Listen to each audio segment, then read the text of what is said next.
जो आने वाली युवा पीढ़ी है वही देश का भविष्य होता है। तो उसे सही और गलत का जो मार्गदर्शन देते हैं, उसे बताते हैं, वे हमारे शिक्षक प्रधानाचार्य के द्वारा ही संभव होता है। तो सही मायने में यदि शिक्षक को सम्मानित किया जाएगा और शिक्षक उससे उत्साह से कार्य करेंगे, जो देश की 80% समस्याएं हैं उसका समाधान हो जाएगा। क्योंकि जो सभी छात्र हैं वो हमारे शिक्षकों के द्वारा उन्हें बताया जाता है, इसीलिए हमारे द्वारा ये शिक्षक सम्मान समारोह कराए जाते हैं। इसके साथ साथ जब हमारे यूपी बोर्ड के जो विद्यालय हैं ये लगभग ग्रामीण क्षेत्रों में हैं, तो उसके कारण जो फीस है छात्रों की वह बहुत ज्यादा कम होती है। तो जो हमारे ये विभिन्न विद्यालय के शिक्षक हैं इन्हें लगभग नामात्र की धनराशि मिल पाती है। तो वह केवल सम्मान की वजह से कि बच्चों को प्रेरणा दे पा रहे हैं, बच्चों को शिक्षा दे पा रहे हैं, उसलिए वे शिक्षा का जो दान है वो कर रहे हैं और बच्चों को पढ़ा रहे हैं। मेरी जिंदगी के दो मैं आपको घटना बताना चाहूंगा, संस्मरण बताना चाहूंगा, जिससे मेरे जीवन का उद्देश्य बदल गया। मैं एक बार औरैया जिले में गया, तो कोरोना का काल चल रहा था। तो वहां पे जो मैं जिस स्कूल में गया उसमें केवल एक प्रधानाचार्य बैठे हुए थे अकेले, ना बच्चे थे ना शिक्षक, क्योंकि कोरोना काल की वजह से विद्यालय बंद थे। तो हमने कहा कि भाई आपके विद्यालय के शिक्षक कहाँ हैं, हमें उनसे मिलना है। तो उन्होंने बताया कि भाई जो आप आए यहाँ पर तो बाहर एक कक्ष का निर्माण हो रहा है, तो जो वो मजदूर काम कर रहे हैं वही हमारे शिक्षक हैं। तो जब मैं उन शिक्षकों के पास गया तो उन्होंने बताया कोरोना काल में बच्चों की फीस नहीं आ रही है और हमें तनख्वाह नहीं मिल पा रही है, तो उस वजह से घर के खर्चे नहीं चल पा रहे, तो हमें मजदूरी करनी पड़ रही है। इसके साथ साथ मैं जब एक कन्नौज के गुमरापुर ब्लॉक में गया तो वहां पे एक प्रधानाचार्य मिले, उन्होंने मुझे बताया कि मैं वर्ष 1989 का बीएड पास हूँ, मुझे लगभग 22 वर्ष का शिक्षक अनुभव है और आज जो मुझे तनख्वाह मिल रही है केवल 4000 रुपए मिल रही है। वो तो यदि मेरे पास खेती ना हो तो मैं अपने घर के खर्चे भी ना चला पाऊँ। तो मैं पहले से ही जानता था कि जो हमारे विद्यालय शिक्षक हैं वो बहुत ही कम पैसों में कार्य कर रहे हैं। तो इन दो घटनाओं से मेरा जीवन का जो उद्देश्य है बदल गया कि हमारे जो विद्यालय शिक्षक हैं जो पूरे देश के ग्रामीण बच्चों को पढ़ाने का कार्य कर रहे हैं, उनके जीवन के स्तर में भी परिवर्तन आना चाहिए। इसी आपको यदि ये जानकारी नहीं हो तो मैं बताना चाहूंगा, वर्ष 1971 से पहले जितने भी विद्यालय संचालित होते थे ये हमारी तरह विभिन्न विद्यालय ही थे। लेकिन ओम प्रकाश शर्मा जी के नेतृत्व में पूरे उत्तर प्रदेश में 75 दिनों के अंदर एक आंदोलन हुआ। उस समय के जो शिक्षक थे वह कुछ कर गुजरना चाहते थे, उनमें जोश था, जुनून था, उत्साह था। पूरे प्रदेश के अंदर उन्होंने जेल भरी, रास्ते रोके और सड़कों पे पुलिस ने खून भी बहाया।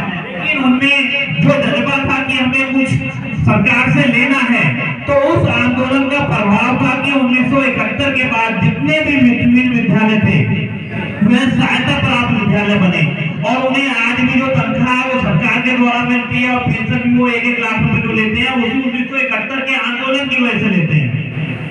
तो मैं जो ये शिक्षक सम्मान समारोह करता हूँ तो एक उद्देश्य ये भी है कि हम लोग संगठित हो जाएं। जिस दिन हम संगठित हो जाएंगे उस दिन हमें हमारे अधिकार मिल जाएंगे।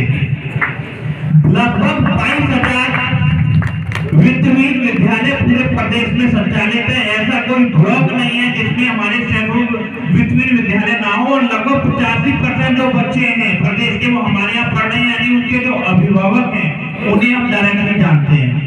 आज फिर भी हमें अपना हाथ फैलाना पड़ता है कि कोरोना काल में हमें आप आर्थिक सहयोग दे दीजिए या हमें मानदेय दे दीजिए। उसका कारण है हम अपनी शक्ति नहीं जानते हैं। जिस दिन हम संगठित हो जाएंगे हमें मांगना नहीं पड़ेगा, हम उत्तर प्रदेश का मुख्यमंत्री खुद चुनेंगे।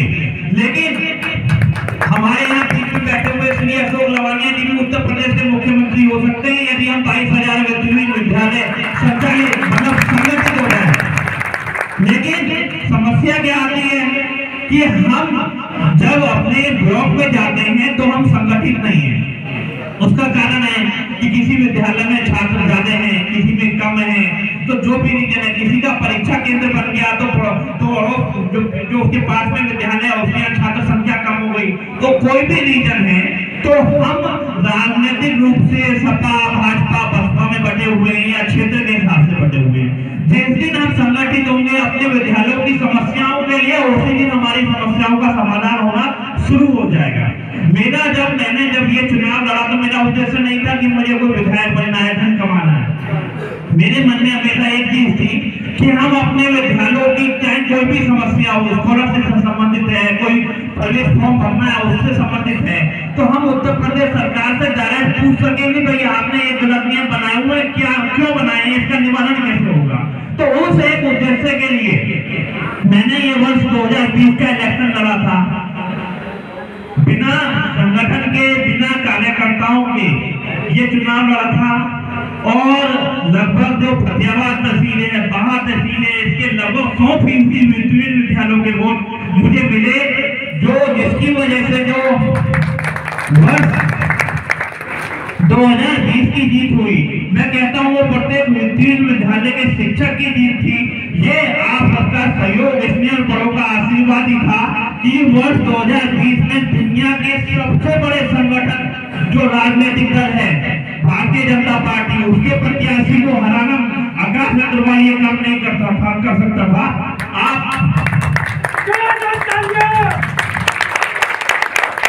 आप प्रत्येक शिक्षक ने आकाश अग्रवाल बन के खुद वोट डाले, अपने साथी शिक्षक से कहा कि मुझे वोट देने हैं। तो आज सबको ये तो दिखाई देता है कि डॉक्टर आकाश अग्रवाल विधान परिषद सदस्य हैं, मैं आप लोगों की आवाज भी उठाता हूँ, लेकिन आप सबका जो सहयोग है वो दिखाई नहीं देता, क्योंकि किसी भी जो भवन की इमारत होती है वो तो दिखाई देती है, उसकी चोटी तो दिखाई देती है, लेकिन आप सब लोगों का जो उसमें बलिदान है, सहयोग है, वो नजर नहीं आता।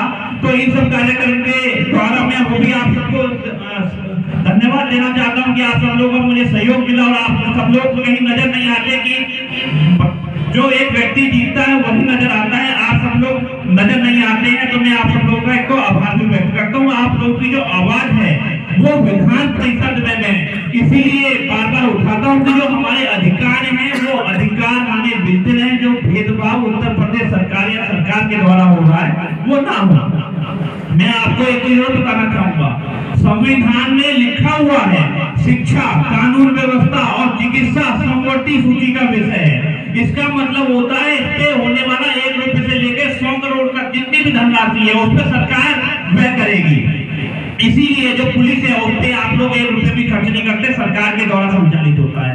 सरकारी हॉस्पिटल भी इसलिए बने हुए हैं क्योंकि संविधान में लिखा हुआ है। इसी तरीके से हमारे संविधान में लिखा हुआ है कि शिक्षा पे जो व्यय है वो सरकार करेगी। तो हमारे जो विभिन्न विद्यालय है इसमें जो शिक्षक है इन्हें कोषागार से वेतन मिलना चाहिए, जिससे वह सम्मान के साथ जीवन अपना जी पाए। तो जो ये भेदभाव है, असमानता है, वो हमें खत्म करनी है। साथ ही साथ आप देखते हैं कि जो सरकारी बेसिक विद्यालय है, बेसिक स्कूल, उसमें कोई छात्र पढ़ने जाता है तो उसे निःशुल्क भोजन मिलता है,